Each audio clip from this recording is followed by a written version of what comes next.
lagi bersama. Secepatnya jasad dipendam,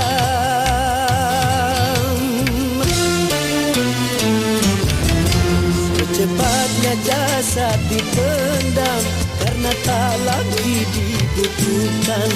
Diri yang semula dipuja, kini bangkai tak berguna.